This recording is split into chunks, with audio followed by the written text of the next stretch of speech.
अधिक अलौकिक लगभग होना ही चाहिए। फिल्म क्रिसमस के समय शुरू होती है। ट्रूमैन हाई स्कूल, जहां हम एक समूह देखते हैं। हाई स्कूल के छात्र दोपहर का भोजन कर रहे हैं। भोजन कक्ष में वे गपशप कर रहे हैं। उनके सहपाठियों के बारे में एक श्यामला लड़की नामित टेलो उनसे जुड़ने के लिए संपर्क करता है। हालांकि समूह उन्हें दोपहर के भोजन के लिए अस्वीकार कर देता है। उसने जोर देकर कहा कि उनकी मेज अवे है। फ्री जोन अपमानित महसूस कर रहा है क्योंकि वह पता नहीं टेलर किस मोड़ पर है। दूसरी मेज पर, जहां उसका मोटापा सहपाठी अप्रैल अकेले खाना खा रही है। अप्रैल ने धमकाने की कोशिशों को देखा। उसे भुगतान न करने की सलाह देते हुए सांत्वना दे। वह उन लोगों पर भी ध्यान दे की ओर से माफी मांगता है। धमकाने वाले, लेकिन इससे केवल टेलर को गुस्सा आता है। उससे कहती है कि वह उसके लिए खेद महसूस न करे। जाने से पहले उसे सुअर भी कहता है। अगले दिन टेलर रो रहा है बाथरूम जब अप्रैल उसका सामना करता है। पीछे वह पूछती है कि क्या वह सचमुच वैसी ही है। बदसूरत टेलर ने जो कहा उसके लिए माफी मांगती है और समझाने की कोशिश करती है कि उसने ऐसा नहीं किया। हालांकि इसका मतलब यह है कि अप्रैल कौन गहराई से है। नाराज एड ने उसकी गर्दन पकड़ ली और वह आईने में अपना चेहरा जोर से मारती है। फिर उसे घसीटकर शौचालय में ले जाता है। वो तब तक अपना सिर पानी के भीतर रखती है जब तक वह नहीं हो जाती। इसके बाद यह एक मोटी गति से चलना बंद कर देता है। अप्रैल की आंखों से जैसे काला आंसू टपकता है। वह दावा करती है कि आप बदसूरत शीर्षक हैं। घटना के बाद कार्ड उसे एक मानसिक स्वास्थ्य सुविधा में देखा जाता है, जहां उसका दोस्त सैम उससे मिलने आता है। अप्रैल हालांकि नहीं चाहता है। वह कहती है कि घटना पर आगे चर्चा करें। वह उसे पहले ही उपलब्ध करा चुकी है। पुलिस को भी, हिसाब किताब भी और मेडिकल भी, पेशेवर, लेकिन कोई भी उस पर विश्वास नहीं करता। वे सब सोचते हैं कि वो पागल हो गई है। हालांकि जब सैम जोर देता है तो अंततः वह इससे पता चलता है कि उस पर कुछ लोगों का कब्जा था। के दौरान एक प्रकार की रहस्यमय शक्ति, शारीरिक रूप से होते हुए भी घटना वर्तमान में वह मानसिक रूप से होने का दावा करती है। अनुपस्थित वह ये देखने में सक्षम थी कि वह क्या थी कर रही थी, लेकिन खुद पर काबू नहीं रख पाई। इसके अलावा वह इस बात पर जोर देती है वह और टेलर लंबे समय तक साथ नहीं रहे। उसने पहले कभी उसे मारने का इरादा नहीं किया था। प्रस्थान कर रहे सैम ने पूछा कि क्या अप्रैल ने ध्यान दिया। गंध, क्या काले धुएं की कोई गंध। जिस दिन उत्तरार्ध उत्तर नहीं देता। इसके बाद सैम अपने पास वापस आ जाता है। वाहन जहां उसका बड़ा भाई डीन है, उसका इंतजार करते हुए वह उसे इसके बारे में जानकारी देता है। स्थिति बताती है कि कोई राक्षस हो सकता है। शामिल डीन सोचता है कि यह हो सकता है एक परेशान बच्चे की प्रतिक्रिया का मामला, बदमाशी, लेकिन सैम पूरी तरह से जोर देता है। घटनास्थल की जांच के बाद एक निष्कर्ष निकलता है। फ्लैशबैक, जहां हम युवा सैम को देखते हैं। डीन एक और नई ऊंचाई पर प्रवेश कर रहा है।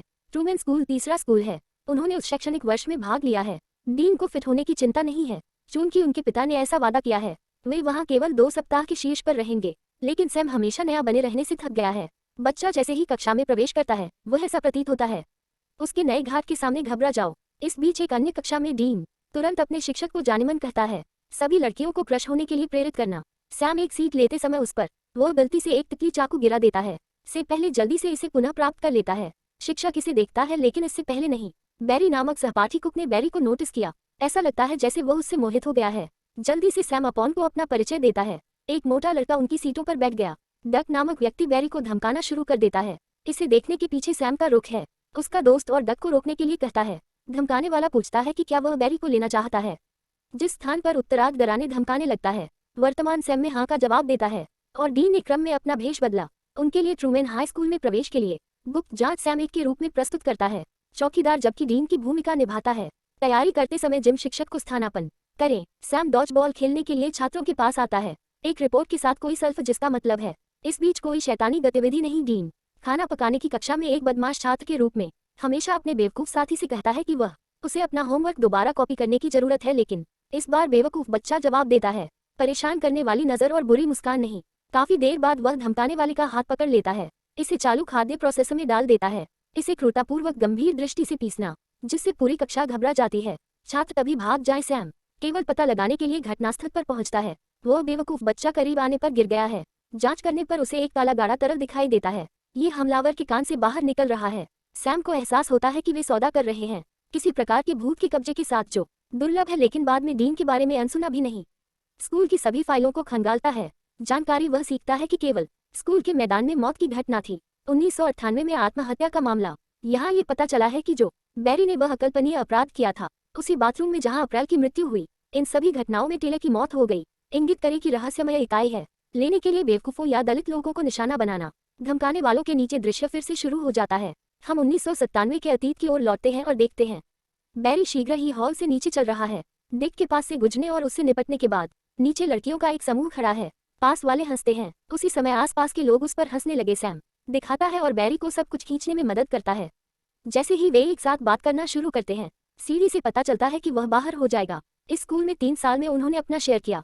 मिशिगन राज्य में स्थानांतरित करने की योजना में करियर की तैयारी के लिए पशु चिकित्सा उस पर विश्वास कर रही है। सैम इंसानों की तुलना में जानवर बहुत अच्छे होते हैं, सहमत है और कहते हैं कि मुझे प्लेटिपस पसंद है, और दूसरी ओर बैरी उसे बेवकूफ़ कहता है। डीन अपने एक के साथ संबंध बना रहा है। सहपाठियों ने उसका नाम अमांडा हैकरलिंग रखा। उस रात बाद में उसे डेट पर चलने के लिए कहता है, लेकिन वह मना कर देती है। वह उसका उल्लेख करती है। उसके बाद माता पिता उसे बाहर जाने की अनुमति नहीं देते। जब वे बातचीत कर रहे थे तो अमांडा ने उससे पूछा अपने माता पिता के बारे में, जिसका वह उत्तर देती है कि उसके पिता कुछ समय के लिए शहर से बाहर हैं। कुछ हफ्ते तो वह और उसका छोटा भाई एक स्थानीय मोटल में ठहरे हैं। अगले दिन बैरी और सैम चल रहे हैं एक साथ। जब उन्हें डग द्वारा रोका जाता है, वह उनके साथ झगड़ा भड़काने की कोशिश करता है, लेकिन इससे नाराज होकर सैम ने दृढ़तापूर्वक मना कर दिया। डिक ने उसे एक जोरदार मुक्का मारा, उसे जमीन पर भेजने का सामना करे, लेकिन इससे पहले कि सैम शिक्षक पर प्रतिकार कर सके, घटनास्थल पर पहुंचता है और डग को ले जाता है। बाद में जब डीन को पता चला तो वह चला गया। इस घटना के बाद वह डग को दंडित करना चाहता था। मैं उसे सैम को भुगतान करने जा रहा हूँ, लेकिन उसका भाई उसे ऐसा करने से रोकता है। सैम दावा है कि वह छोड़ना नहीं चाहता है बुरा प्रभाव, और वह बस यही चाहता है उसके द्वारा पूछे गए विषय को सामान्य रूप से बदलना। अमांडा के साथ डीन के रिश्ते के बारे में उत्तरार्ध की प्रतिक्रिया से पता चलता है कि वह चाहता है कि वह उसके माता पिता से मिले, लेकिन वह सैम बाद में नहीं चाहता है। अंग्रेजी शिक्षक श्री व्याग द्वारा बुलाया गया एक निबंध असाइनमेंट पर चर्चा करने के लिए। वह उसे बताता है कि निबंध था इसके विपरीत गैर काल्पनिक माना जाता है। सैम ने लिखा कि इसके बावजूद वह उनकी तारीफ करते हैं लेखन कौशल, और पूछता है कि क्या उसके पास है। हालांकि शिल्प को आगे बढ़ाने के बारे में सोचा। सैम का कहना है कि वह उसका उल्लेख नहीं कर सकता। पारिवारिक व्यवसाय के प्रति दायित्व। ये सुनकर मिस्टर व्याग पूछते हैं कि वह क्या है, सच में करना चाहती है जब लड़का रहेगा। वह चुप होकर कहता है कि वह चुप था, उसके जैसा ही एक सर्जन माना जाता है पिताजी, लेकिन वह नहीं था, इसलिए वह सैम को वह जीवन जीने की सलाह देता है जो वह चाहता है। नमक भाई वर्तमान में जिए और बैरी के अवशेषों को एक बार वापस जला दें। कार में सैम खुद को दोषी महसूस करता है। उसका मानना है कि वह बैरी की मदद कर सकता था यदि उनके पिता उन्हें थोड़ा रहने दें, जबकि डीन फिर सांत्वना देने की कोशिश करता है। उसने इशारा किया कि वहाँ कुछ भी नहीं है, वह उसके अनुसार कर सकता था। बैरी पहले से ही चिंता विरोधी दवाएं ले रहा था, चूंकि उसके माता पिता अलग हो रहे थे और इन सब के कारण स्कूल नरक बन गया। बस उससे बाहर निकलना चाहता था। समस्याग्रस्त जीवन तभी सैम को याद आता है मिस्टर व्याट के साथ उनकी जो बातचीत हुई अतीत, इसलिए उसने वहां जाने का फैसला किया।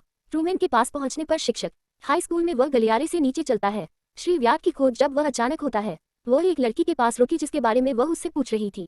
निर्देश जिसके बाद वह उसे संबोधित करती है उसके नाम से यह सैम को आश्चर्यचकित करता है, लेकिन इससे पहले कि वह स्थिति को समझ पाता, लड़की अचानक उसके सीने में चाकू घोंप देती है।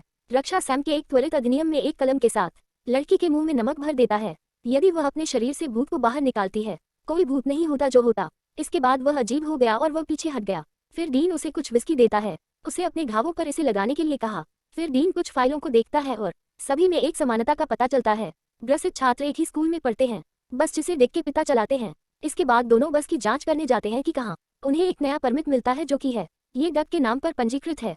सैम को अतीत की याद आ जाती है। एक दिन बैरी का डक से टकराव, जब हमेशा की तरह उसके द्वारा धमकाया जा रहा था। सैम ने दिखाया कि उसे धक्का दिया गया था जमीन पर भी, हालांकि वह सही खड़ा रहा। वह वापस आया और धमकाने वाले से लड़ा, कुछ शक्तिशाली मुंह के मारे, और अंततः गवाही देने पर उसे हरा दिया। ये सभी छात्रों ने बनाना शुरू कर दिया एक कमजोर आदमी के रूप में डिक का मजाक उड़ाना। डग द डिक को एक छोटा सा डिक मिला। उपस्थित भाइयों का पता ढूंढें डिक का स्थान, इसलिए वे उसकी ओर बढ़ते हैं। वहां उनकी मुलाकात उसके पिता से होती है। पता चलता है कि डक की मृत्यु 18 वर्ष की आयु में हो गई।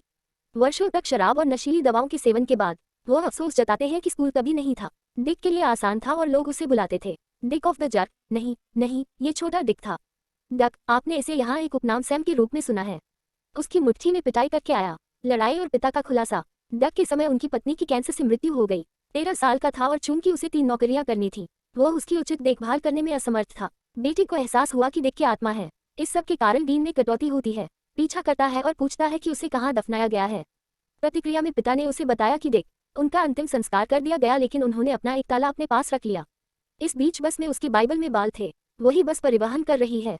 रास्ते में एक दूर के खेल के लिए खेल टीम स्थानापन्न चालक के डी के पास काला एसिल है। उसकी नाक से तरल पदार्थ टपकना संकेत दे रहा है कि वह भूत के वश में है।